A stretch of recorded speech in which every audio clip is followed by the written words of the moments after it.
성도를 위하는 연보에 관하여는 내가 갈라디아 교회들에게 명한 것 같이 너희도 그렇게 하라. 매주 첫날에 너희 각 사람이 수입에 따라 모아두어서 내가 갈 때에 연보를 하지 않게 하라. 내가 이럴 때에 너희가 인정한 사람에게 편지를 주어 너희의 은혜를 예루살렘으로 가지고 가게 하리니 만일 나도 가는 것이 합당하면 그들이 나와 함께 가리라. 아멘. 우리 먼저 신앙 고백 같이 하도록 하겠습니다. 주는 그리스도시요 살아계신 하나님의 아들이시니이다. 아멘. 오늘 고린도전서 16장 제일 마지막 장이죠. 16장 1절부터 4절을 통하여서 하나님의 영광과 복음을 위한 연보, 헌금에 대한 부분을 오늘 말씀을 통해서 좀 확인해 보도록 하겠습니다. 많은 분들이 기도해 주시고 또 헌신해 주셔서 또 참여해 주셔서 하나님의 은혜와 인도 속에서 그 사랑 축제 정기인 수련회를 우리 수목금에 걸쳐서 우리 잘 마치게 됐습니다. 보이는 곳에서 수고하시는 분들도 많이 있고 보이지 않는 곳에서 묵묵히 자기 맡은 일을 또 사명을 잘 감당해 주셔서 이 수련회가 전체적으로 잘 또 운영이 되고 또 진행이 될 수 있어서 너무나 감사드립니다. 또 어제 아침부터는 또 그 사랑 축제 가운데 태영아부 수련회가 있었고 어제 아침부터는 초등부 여름 성경학교가 시작이 되었습니다. 그래서 본격적으로 우리 계층별 후대들 수련회와 여름 성경학교가 시작하고 있는데 사실 3일 동안 정규인 수련회하고 곱해서 이어서 하면 제대로 쉬지는 못하고 이렇게 하게 되니까 교사 선생님들, 교육자들, 학부모님들이 피곤한 가운데도 후대를 위한 마음을 가지고요. 또 그들을 위해서 사랑하는 마음으로 섬기면서 이 수련회를 진행하고 있습니다. 그래서 모든 섬기는 분들에게 하나님의 은혜와 또 힘이 임할 수 있도록 여러분 함께 기도해 주시기 바랍니다. 이번 주간에는 또 금토일에 우리 중고등부 수련회가 있고 또 토요일날 유아 유치부 또 여름 성경학교가 있기 때문에 여러분 기억하셔서 꼭 기도해 주시기 바랍니다. 우리가 살고 있는 삶의 삶 가운데는 어떨 때는 예상치 못하는 예기치 않은 그런 사건도 생기고요. 문제와 어려움과 그런 상황들이 생기기도 합니다. 근데 이때가 참 중요합니다. 이 문제가 이 어려움이 생겼을 때 하나님께서 그것을 허락하신 것이죠. 우리에게 안 줄 수도 있는데 하나님께서 그냥 모든 것들 다 평탄하게 갈 수도 있도록 하실 수가 있는데 허락을 하셨다면 그 시간표가 중요한 것입니다. 왜냐하면 그 시간표가 사실은 나의 믿음과 나의 영적인 수준과 영적인 상태가 어떠한지가 딱 적나라하게 드러나죠. 그러니까 문제 앞에 서야지만 내가 어떤 사람인지를 알 수가 있습니다. 그 상태 속에서 여러분이 시작을 해야 된다는 것이죠. 특별히 하나님께서 이것을 허락하셔서 우리에게 발견하도록 하신 것이 있는데 죄악을 발견하고요, 회개하고 돌이켜서 하나님만을 신뢰하고 하나님만을 의지하고 하나님을 바라보도록 우리 삶 속에 하나님께서 지금도 역사하고 계신다는 것을 여러분 보고 알 필요가 있습니다.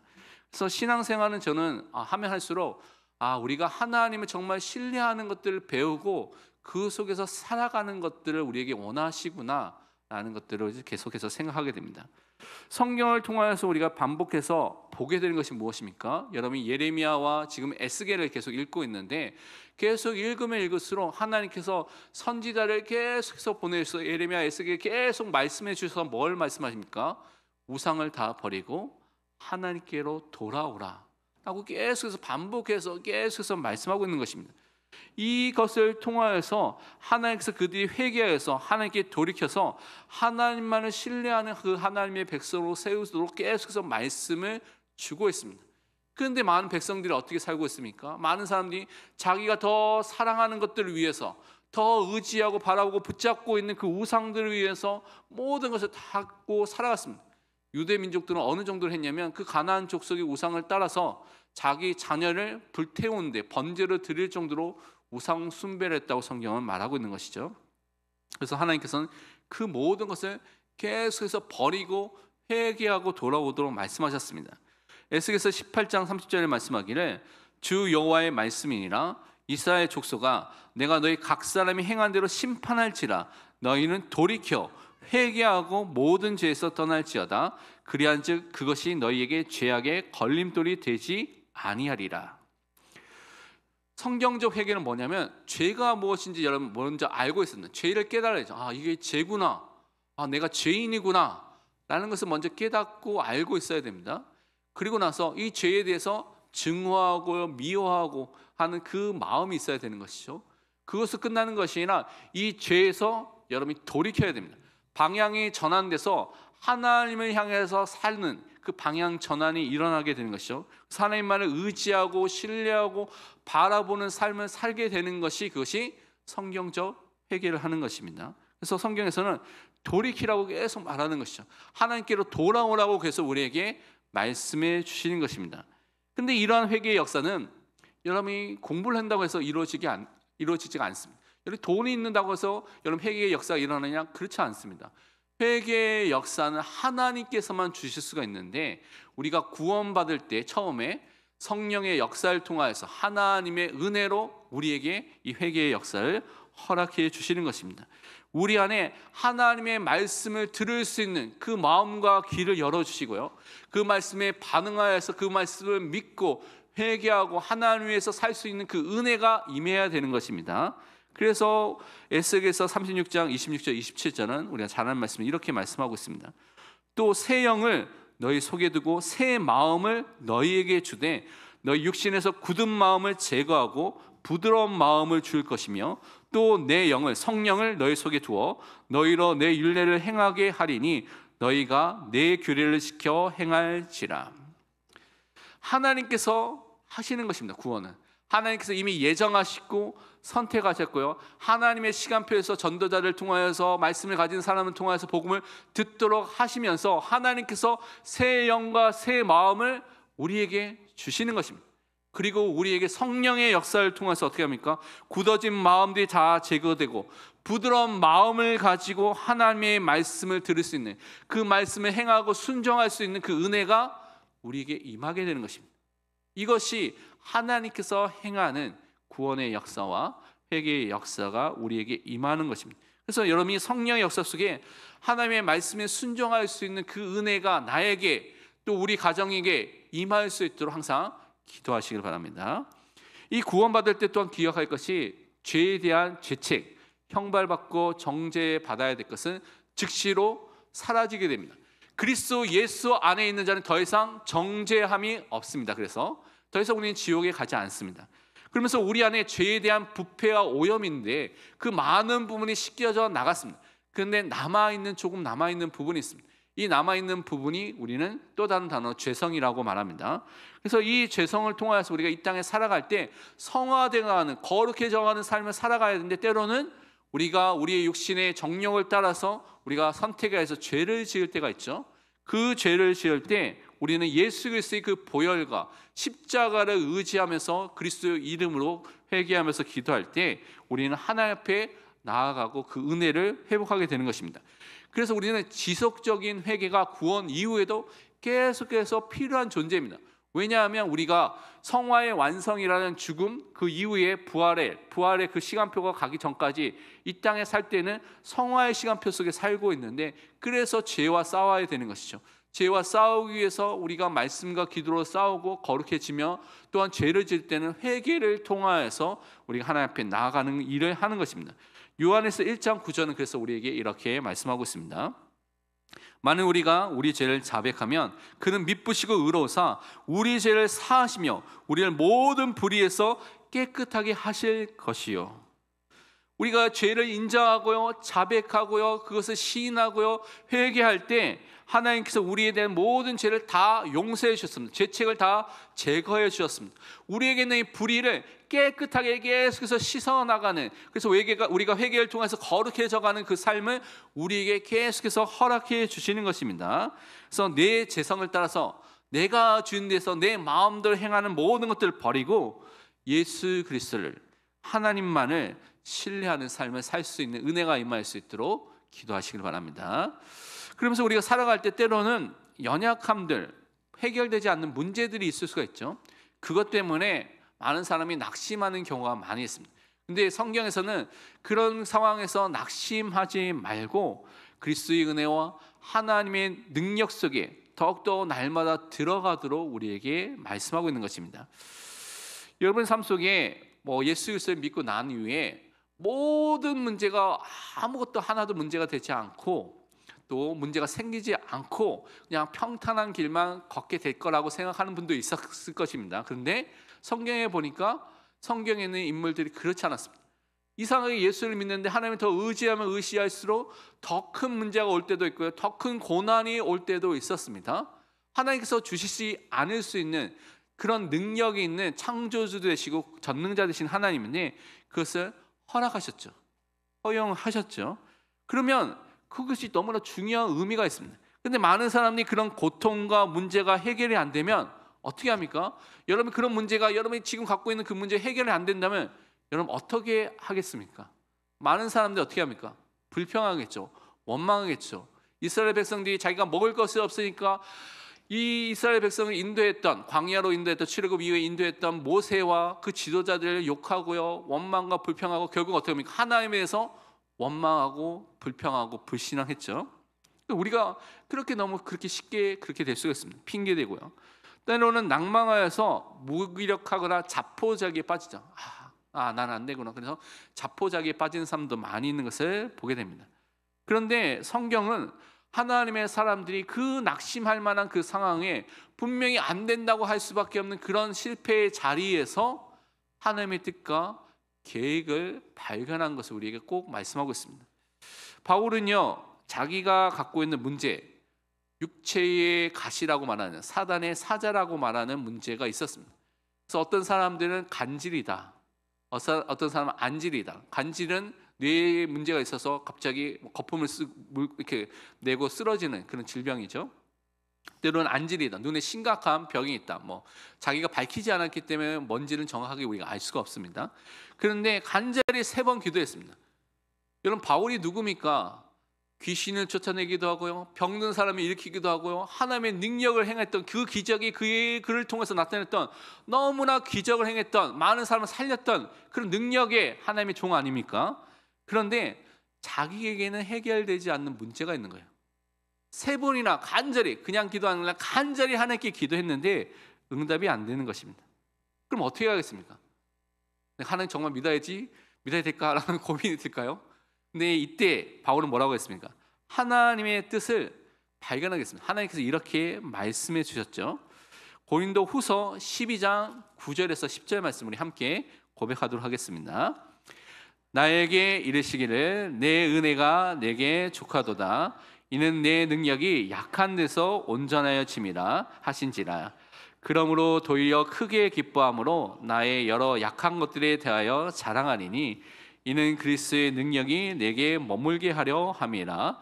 그러므로 내가 그리스도를 위하여 약한 것들과 능력과 궁핍과 박해와 공고를 기뻐하노니 이는 내가 약한 그때의 강함이라. 아멘. 바울이 말한 말을 여러분 자세히 볼 필요가 있습니다. 우리의 약함 속에 감춰진 하나님의 은혜, 하나님의 능력이 있다는 것입니다. 근데 많은 사람이 감춰져 있기 때문에, 그 약함 속에 딱 포장되어 있기 때문에 그것을 못 봅니다. 그 문제만을, 그 약함만을 보면서 나는 왜 이렇게 힘들까? 나는 왜 이렇게 안 될까? 우리 집안은 왜 이럴까? 원망과 불평과 막 거기에 휩싸여가지고 그 생각에 사로잡혀서 사는 사람이 너무나 많습니다. 그것으로 인해서 상처받는 사람도 너무나 많이 있는 것이죠. 근데 여러분, 문제를 넘어서 그 연약함을 넘어서 하나님의 뜻이 있다는 것을 분명히 여러분 믿고 기도하시길 바랍니다. 하나님께서 그것을 여러분에게 분명히 말씀을 통해서 알려주실 것입니다. 그래서 저놈이 정말 하나님의 능력과 은혜 가운데 거하는, 그래서 나중에 어떻게 합니까? 바울과 같이 내 약한 것이, 내 능력과 궁핍과 박해와 공고받는 것이, 그 괴로움이 너무나 기쁜 것이고 내가 자랑할 수밖에 없는 것이라고 말할 수 있는 사람으로 바뀌는 것이 하나님께서 여러분 삶 속에 역사하신 것을 체험한 그 증거인 것입니다. 그래서 약한 내 이때가 가장 강한 하나님의 은혜를 받을 시간표구나 라는 것을 기억하시고 기도하시길 바랍니다. 그래서 하나님의 은혜를 사모하고요, 그 능력 안에 거하기를 날마다 기도하시길 바랍니다. 하나님은 때때로 이런 문제와 어려움을 허락하신 이유는, 대부분 사람들이 어떻게 합니까? 육신적인 것에 딱 붙잡혀 있고 거기에 딱 살고 있습니다. 내 성공, 내 자리, 내가 원하는 물질, 내가 원하는 것들, 그것들 놓고 계속 살고 있는 것이죠.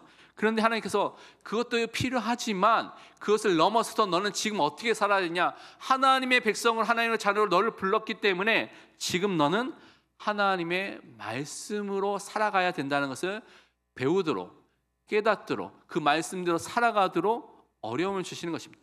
그래서 하나님께서 이스라엘 백성을 일주일 안에 가나안 땅으로 들어갈 수 있는 그 길이 있음에도 불구하고 그들의 불신앙의 결과이지만 40년 동안 광야 생활을 하게 하시면서 하나님의 말씀으로만 산다는 것을 깨닫게 했습니다.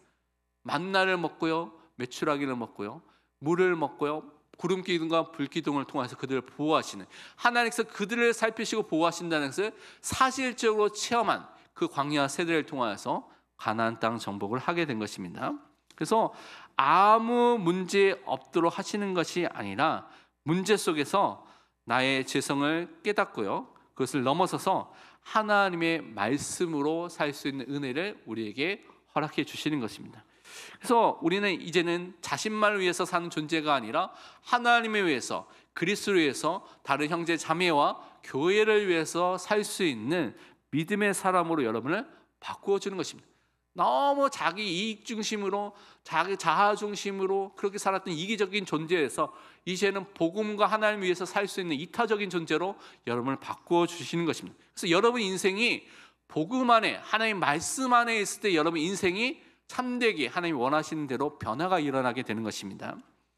그래서 이런 그리스도인들은 하나님의 영광에서, 복음을 위해서, 다른 성도를 위해서 오늘 본문 말씀 보니까 올바른 헌금, 연보를 할 수 있는 그 은혜가 임하게 되는 것입니다. 우리가 갖고 있는 물질관, 재물관도 바뀌게 된 그 은혜를 하나님께서 허락해 주시는 것이죠. 그것을 오늘 또 살펴보도록 하겠습니다.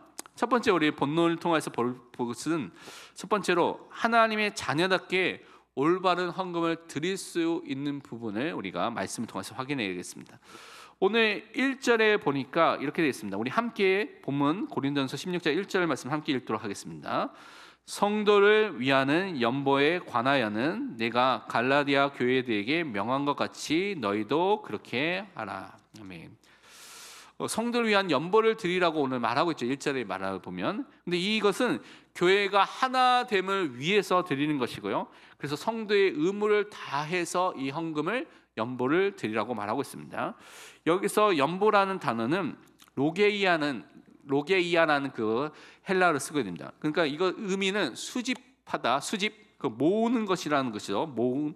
그래서 일반적인 헌금이라기보다는 여러분이 이제 이 여러 가지 배우를 보면 예루살렘 교회를 위해서 하고 있다는 것을 알 수가 있기 때문에 예루살렘 교회의 성도들을 돕기 위한 모금이다. 그래서 오늘날의 형태로 말을 표현한다면 구제 헌금이라고 여러분이 생각해 볼 수가 있습니다. 그래서 그 구제 헌금을 드리는 것인데, 보통의 하나님께 일반적으로 하나님께 드리는 헌금을 도론 아니면 프로스포라는 다른 단어를 쓰게 됩니다. 그래서 하나님께 감사의 예물과 헌물을 드릴 때, 헌금을 드릴 때 이런 단어를 쓰게 되는데, 그래서 이 연보와 헌금을 엄밀하게 말하면 딱 구별할 수는 있겠죠. 그런데 이 연보 자체도 일반적으로 헌금이란 큰 일반적인 범주 안에 들어가는 것입니다. 그러니까 구제 헌금이니까 그 안에 들어가겠죠. 그리고 이 연보를 드릴 때 하나님께 드리는 마음으로 드리는 것이고요, 하나님을 사랑하는 마음으로 이웃을 내 몸같이 사랑하는 그 마음을 가지고 드리기 때문에 사실은 이 연보와 헌금이 두 가지 완전히 다른 것이 아닙니다. 그래서 옛날에는 거의 비슷하게 우리 한국 교회에서 많이 같이 사용하기도 했습니다. 그런데 이렇게 드린 이유는 뭐냐면 예루살렘 교회 성도들이 굉장히 극심한 가난 속에, 핍박 속에 있으니까 가난 속에 있었던 사람들이 많이 있었습니다. 어떤 경제 활동을 제대로 할 수 없었기 때문에 그렇겠죠. 그래서 그 사람들 돕기 위해서 이방인들의 교회들이 세워진 교회들마다 바울이 편지를 보내거나 그 방문하여서 그 사람들을 놓고 이렇게 연보를 하고 헌금을 할 수 있도록 말하면서 그것을 그 교회에 드렸던 그런 일들을 통해 도왔던 것입니다. 로마서 15장 26절에 이렇게 말하고 있습니다. 이는 마게도냐와 아가의 사람들이 예루살렘 성도 중 가난한 자들을 위하여 기쁘게 얼마를 연보하였습니다. 그런 일들이 교회마다, 로마 교회와 다른 지역 교회마다 막 일어나게 된 것을 설명하고 있는 것이죠. 그래서 그리스도 안에서 한 교회고 한 몸, 한 지체가 됐기 때문에, 한 지체로 부르심을 받았기 때문에 그 헌금을 통하여서 그들을 돕는 일을 당연히 한다고 생각한 것입니다. 그래서 모든 성도들이 그리스도 안에서 전 우주적인 교회, 하나의 보편적인 교회의 한 몸을 이루고 있는 것이죠. 그래서 모든 성도들은 사실은 다 형제, 자매라고 성경은 말하고 있는 것입니다. 그래서 그리스도의 몸된 교회가 하나 되는 것을 위해서, 연합되는 것을 위해서 마땅하게 우리가 헌금을 하고 연보를 하면서 그들을 돕는 일을 실천해야 된다고 오늘 말하고 있는 것입니다. 로마서 12장 5절에 보니까 이렇게 말하고 있습니다. 이와 같이 우리 많은 사람이 그리스도 안에서 한 몸이 되어 서로 지체가 되었느니라. 로마 교회에 있는 사람들도, 유대와 또 다른 지역에 있는 마게도니아에 있는 모든 사람들도, 많은 사람 다 흩어져 있지만, 그래서 지역 교회에 있지만 그들이 그리스도 안에서는 하나의 전 우주적인 교회, 보이지 않는 교회, 하나의 교회가 이루어져서 한 몸이 되고 서로 지체가 되기 때문에, 그 공동체, 한 공동체가 됐기 때문에 한 몸을 향해서 그들을 돕는 것은 성도의 당연한 의무라고 오늘 먼저 설명하고 있는 것입니다. 그래서 우리는요, 우리와 나의 형제다, 자매다라고 생각하면서 어려움에 있는 성도들을 도울 수 있도록 우리 기도하고 또 헌금을 하는 것입니다. 그런데 이 헌금을 드릴 때 초대교회 때부터 성경에서 말하고 있는 중요한 4가지 원리가 있습니다. 그래서 이 4가지 원리에 따라서 우리가 헌금을 드려야 됩니다. 2절 말씀 우리 함께, 본문 2절 말씀 함께 읽도록 하겠습니다. 매주 첫날에 너희 각 사람이 수입에 따라 모아두어서 내가 갈 때에 연보를 하지 않게 하라. 아멘. 헌금을 드리는 구체적인 4가지 원리 중에 첫 번째는 주일에 정기적으로 드려야 한다고 말하고 있습니다. 매주 첫날이라고 말하고 있는 매주의 첫째 날, 우리가 그냥 보통 말하면 일요일이죠. 우리는 주일로 표현하기도 하는데, 이 매주 첫날은 예수 그리스도가 부활하신 날입니다. 그래서 우리가 이 부활한 그 날을 기념해서 그리스도인은 어떤가? 이제는 토요일에 모이는 것이 아니라 주일, 이 일요일에 함께 모여서 예배를 드렸습니다. 그래서 초대교회 때부터 매주 첫날에 모여서 예배를 드린 것이 기독교인의 전통이 된 것이죠. 그래서 예배를 드렸기 때문에 이 예배를 드릴 때마다 헌금을 정기적으로 드리라고 오늘 말하고 있는 것입니다. 왜냐, 이 헌금을 드릴 때 구원의 은혜, 그리스도의 그 부활과 죽음을 기념하면서 그 은혜에 감사하는 마음으로 헌금을 드리라고 오늘 우리에게 말하고 있는 것입니다. 그래서 헌금이라는 것은 그냥 있는 것이 아니라 예배의 중요한 내용 중에 하나로서 하나님께 드리는 것이라고 오늘 설명해 주고 있는 것입니다. 그래서 우리에게 주신 그 은혜의 감사를 표현하면서 하나님께 드리는 것이다 라고 여러분 생각하시면 됩니다. 그리고 어떻게 헌금을 드려야 되냐? 성도 개개인이 다 각자가 드리도록 말하고 있습니다. 그래서 매주 첫날에 너희 각 사람이라고 2절에 말하고 있죠. 각 사람이 하나님 앞에서 헌금하는데 함께 동참해야 된다고 말하고 있습니다. 그래서 어린 후대들도 우리가 후대들의 이름을 갖고 그들이 스스로 돈을 벌지 못하기 때문에 그들이 그 이름 갖고 우리가 헌금을 또 내주시는 분들이 많이 있죠. 우리 교회는 그런 일들을 다 잘 하고 계신 줄 알고 있는데, 그렇게 우리가 각 사람의 이름으로 각 사람이 동참해서 헌금을 하는 것입니다. 왜냐하면 모든 성도에게 주어진 책임과 의무이기도 한 것이고요, 부유한 사람, 돈이 많은 사람만 하는 것이 아니라 모든 사람이 거기에 맞게 하나님의 사람으로서, 하나님의 자녀로서, 하나님의 백성으로서 당연하게 공동체 사역을 위해서 함께 동참하면서 헌금에 함께 동참하도록 말씀하고 있습니다. 그런데 어떻게 해야 되냐? 세 번째 보니까 수입에 따라라고 되어 있습니다. 하나님이 복을 주신 것에 비례해서 그 수입에 따라서 헌금을 하는 것입니다. 그러니까 100만 원 버는 사람과 1억 버는 사람과 똑같이 헌금한다 하면 안 되겠죠. 그렇죠? 그래서 사람들마다 수입이 다르기 때문에 형편에 맞게 하나님께 드려야 되는 것입니다. 은혜 받은 것만큼 감사하면서 자신에게 주어진 수입에 따라서 헌금을 맞게 드리는 것입니다. 그것이 하나님께서 원하시는 것입니다. 저는 개인적으로 이제 한국 교회에서 있는 것 중에 좀 반대하는 것 중에 하나가, 임직식 할 때 장로는 얼마를 감사헌금 내고 안수집사는 얼마를 감사헌금 내고 권사는 얼마를 감사헌금 내야 된다 하는 것은 저는 개인적으로 반대합니다. 그거는 성경적인 원리에 맞지 않습니다. 그래서 어느 한 교회 대형교회 목사님이 이렇게 말씀하시더라고요. 10,000원 이상만 내면 된다 라고 말씀하시더라고요. 저는 그 말도 맞다고 생각합니다. 그래서 자기 은혜 받은 것이 너무나 크면 뭐 100만 원, 1,000만 원 자기가 할 수 있는 대로 하는 것이고, 자기 형편이 어려우면 지금 10,000원만 할 수도 있는 것이고, 그것은 자기의 형편에 맞게 하는 것이다. 감사를 표하는 것이 중요하다라고 표현하셨는데, 저는 그것이 맞다고 생각합니다. 왜냐하면 우리에게서 직분은 물론 너무나 감사해서 그 직분에 맞게 우리가 헌금을 하지만, 그 직분을 그렇게 돈을 액수를 딱 정해서 한다는 것은 성경적 원리에 벗어나는 것입니다. 그래서 많은 사람이 외부에 있는 사람이 보기는 옛날에 중세 시대에 있었던 뭐 돈을 주면 사제직을 사고 뭘 주면 뭘 해주고 하는 것처럼 보일 수 있기 때문에 그것은 하나님께서 원하시는 방법이 아닙니다. 그래서 정말 하나님이 원하시면 내가 너무나 큰 은혜가 있으면 내가 1억도 바칠 수 있는 것이고, 내가 지금 형편이 안 되면 10만 원만 할 수도 있는 것이고, 그것은 자기의 믿음과 형편에 따라서 드리도록 말씀하고 있는 것입니다. 그래서 그렇게 해야 된다. 안 그러면 힘들어집니다.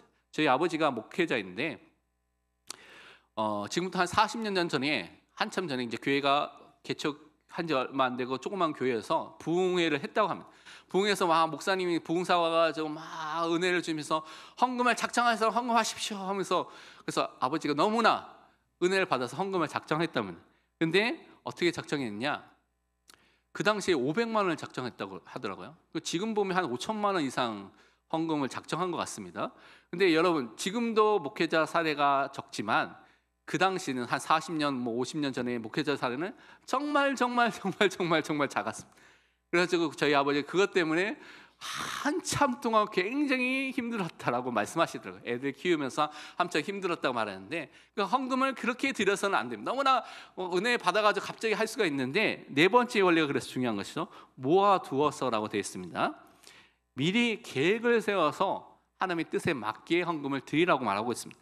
그러니까 미리 저축하고요, 준비하여서 드릴 수 있는 부분을 특별히 드리는 것이죠.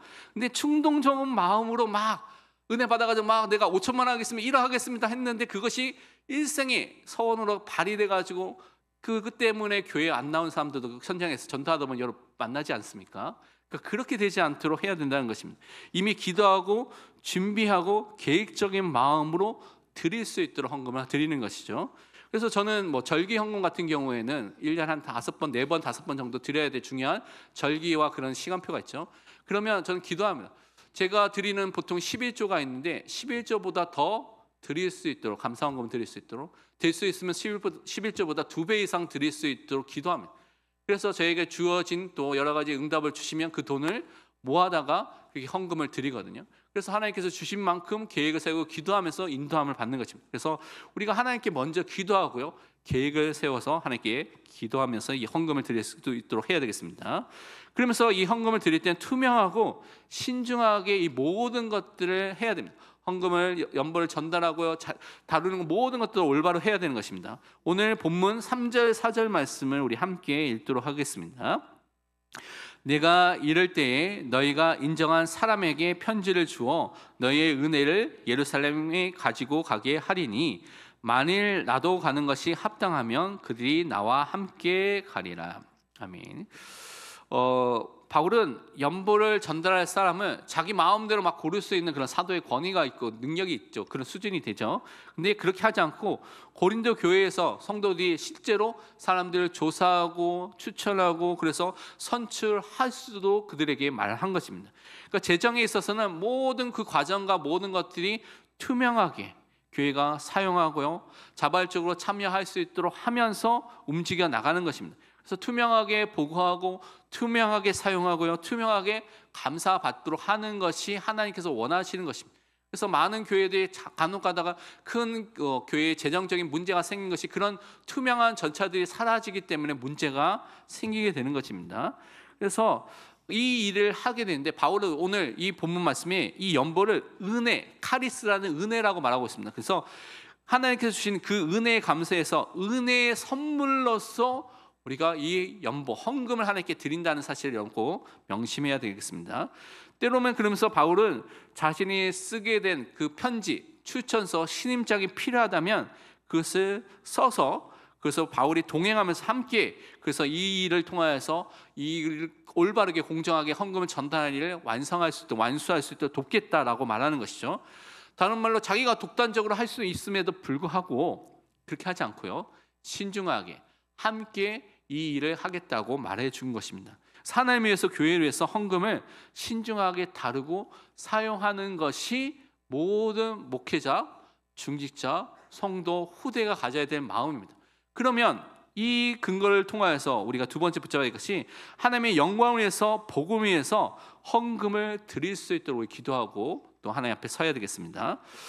우선 헌금의 동기와 본질은요, 예수 그리스도의 그 십자가, 그 은혜, 그 사랑에 너무나 감사해서 감사라는 것을 표현하는 것이 헌금이라는 것을 여러분 꼭 아셔야 됩니다. 우리가 예수 그리스도의 사랑과 그 은혜를 통하여서 구원함을 받았습니다. 도저히 해결할 수 없는 그 죄, 원죄와 자범죄 속에 있었던 우리, 죄로 인해서 오게 된 모든 비참함과 형벌과 저주와 재앙과 진노, 하나님과 분리되고 단절된 그 상태 속에서 하나님과 원수되고 사단의 속박 속에서 결국은 지옥 갈 수밖에 없던 우리의 인생이 하나님의 은혜를 통하여서 예수 그리스도의 그 보혈을 통하여서 죄 용서함을 통하여서 살아나게 된 것입니다. 우리가 하나님을 만나고 하나님을 안 자가 됐고요, 사단의 속박이 아니라 이젠 더 이상 그 안에 있는 것이 아니라 참된 자유와 해방을 얻은 하나님의 자녀로 완전히 바뀌게 된 것입니다. 그래서 우리는 하나님께 예배드리고 하나님께 영광을 돌리는 사람이 맞기 때문에 그 은혜에 너무나 감사해서 하나님께 감사의 표현을 우리는 헌금을 통해서 하는 것입니다. 그리스도 안에서 주신 풍성한 복과 은혜에 감사할 수밖에 없는 것이 표현된 것이 헌금이라고 할 수가 있는 것입니다. 고린도후서 8장 9절 말씀 우리 함께 고백하도록 하겠습니다. 우리 주 예수 그리스도의 은혜를 너희가 알거니와 부여하신 이로써 너희를 위하여 가난하게 되심은 그의 가난하심으로 말미암아 너희를 부여하게 하려 하심이라. 아멘. 우리가 믿고 있는 예수 그리스도는 가장 부유하신 분입니다. 근데 그분이 이 땅에 가장 낮은 모습으로 오셔서 우리를 위해서 낮아지셨고 가난해지셨죠. 그것을 통해서 우리를 가장 부유한 자로, 가장 하나님 앞에 서서는 풍부한 축복을 받은 사람으로 세워주신 것입니다. 그 은혜가 너무나 감사하니까 헌금을 드릴 수 있는 것입니다. 사도행전 4장에 나온 바나바도 그 하나님의 은혜와 그리스도의 그 복음이 너무나 감사해서 자기에 있는 밭을 팔아서 성도들의 어려움 속에 있는 성도를 돕기 위해서 그것을 모두 드릴 수 있는 은혜가 임하게 된 것입니다. 감사하기 때문에 그것을 할 수가 있는 것입니다. 또 우리는요, 하나님의 영광을 위해서 헌금을 드리는 사람으로 서야 되겠습니다. 우리가 먹든지 마시든지 어떠한 일을 하든지 무엇을 하든지 다 하나님의 영광을 위해서 하라고 우리에게 이 은혜를 허락해 주신 것입니다. 그래서 여러분은 원래 만드신 목적 그 자체가 하나님께 영광을 돌리고 하나님께 찬양하고 찬미를 돌리는 사람으로 예배자로 여러분을 원래 만드신 것입니다. 그래서 그 목적대로 우리는 하나님 위해서 살아가는데 그 중에 하나가 헌금을 드리는 삶을 사는 것입니다. 헌금도 너무나 하나님께 감사해서 영광을 돌리는 마음으로 여러분, 그래서 항상 하나님께 그렇게 드려야 되는 것입니다. 고린도후서 9장 12절과 13절 말씀하기를 이 봉사의 직무가 성도들의 부족한 것을 보충할 뿐 아니라 사람들이 하나님께 드리는 많은 감사로 말미암아 넘쳐느니라. 이 직무로 증거를 삼아 너희가 그리스도의 복음을 진실히 믿고 복종하는 것과 그들과 모든 사람을 섬기는 너희 후한 연보로 말미암아 하나님께 영광을 돌리고, 많은 사람이 드린 그 후한 헌금을 통해서 하나님께 영광이 돌려진다고 말하고 있습니다. 미국에 RG 루트루로라는 사람이 있습니다. 1888년부터 1969년까지 살았던 사람인데 미국의 중요한 발명가 중에 하나고요. 또 중장비 산업을 했던, 그래서 거기에 그나 아버지처럼 역할을 했던 사람이라고 말합니다. 그래서 독실한 기독교인이었고 300개가 넘는 그런 발명 특허가 있었던 사람이기도 합니다. 특히 2차 세계대전이 있을 때는 연합군이 했던 그 중장비의 70% 정도를 이 회사에서 이렇게 납품했던 그런 회사를 운영했던 사람입니다. 근데 이 사람이 했던 신조와 이 사람이 했던 마음은 뭐냐면, 내가 주는 것은 10%가 아니라 내가 간직하는 것이 10%다라고 고백했던 사람입니다. 이게 뭔 말입니까? 나는 하나님께 나의 모든 수입의 90%를 드리고 나는 10%만으로 살겠다라고 고백했고 그것을 실제로 실천했던 사람이 이 르투로라는 사람입니다. 그래서 일평생 살면서 자기의 수입의 90%를 하나님께 11조를 드리고 10%로 살았습니다. 그래서 많은 신학교를 건립하고 성경단체가 교회를 후원하면서 하나님께 영광 돌리는 사람으로 섰던 것입니다. 그럼 그 사람이 부족했느냐? 그 사람이 70%는 연합군의 장비를 납품할 정도면 그 회사가 잘 됐겠습니까? 안 됐겠습니까? 너무나 풍성한 은혜 속에 살았기 때문에 10%만 갖고 살아도 풍족하게 살 수 있는 은혜가 임했던 사람인 것이죠. 그래서 그런 축복을 누렸던 믿음의 사람으로 섰던 사람들이 교회사와 우리가 있는 역사 속에 있다는 것을 꼭 볼 필요가 있습니다. 그러면서 우리는 복음 전파를 위해서 헌금을 드릴 수 있도록 기도해야 되겠습니다. 복음을 위해서 지금도 헌신하고 있는, 복음을 증거하고 있는 많은 선교사님들, 또 교회들이 많이 있습니다. 그래서 그 교회들이 정말 어려움 속에서 하지 않도록 헌금을 드리고 그를 돕는 일들을 우리가 하는 것이죠. 그래서 하나님이 그 일을 할 때 받으시고 너무나 기뻐하십니다. 그래서 후대를 위해서, 단민족을 위해서, 또한 현장에 있는 믿음의 족속 선교를 위해서, 선교에서 복음을 전하는 증거하는 일을 위해서 우리가 기도하고 헌금 드리는 일을 통하여서 하나님이 원하시는 또 교회를 세워나가는 그 은혜를 누릴 수 있도록 기도해야 될 줄 믿습니다. 빌립보서 4장 15절 18절은 바울이 빌립보 교회에 이렇게 말한 장면이 있습니다. 빌립보 사람들아 너희도 알거니와 복음의 시초에 처음 복음을 전하는 그 바울의 전도 여행 때에 내가 마게도냐를 떠날 때에 주고받은 내 일에 참여한 교회가 너희 외에 아무도 없었느니라. 그러니까 빌립보 교회만이 이 바울을 후원하고 도왔던 일을 처음 했다는 것이죠. 18절에 보면 내게는 모든 것이 있고 또 풍부한지라 에바브로디도 편에 너희가 준 것을 받음으로 내가 풍족하니 이는 받으실 만한 향기로운 제물이요 하나님을 기쁘시게 한 것이라. 에바브로디도를 통하여서 헌금한 것들을 바울에게 계속해서 선교와 헌금을 계속 보낸 것이죠. 그것을 통하여서 바울이 선교할 수 있도록 계속해서 빌립보 교회는 도와줬던 것입니다. 그래서 우리가 정말 선교할 수 있도록, 전도할 수 있도록 기도하면서 또 헌금할 수 있는 믿음의 사람으로 서야 되겠습니다. 이번 주 우리가 실천하고 적용해야 될 세 가지를 좀 붙잡아야 되겠습니다. 첫 번째는 가장 중요한 기준 중에 하나인데, 세상과 물질에 소망을 두지 말고요 하나님께 소망을 두시는, 그리스도께 소망을 두는 사람으로 서시길 바랍니다.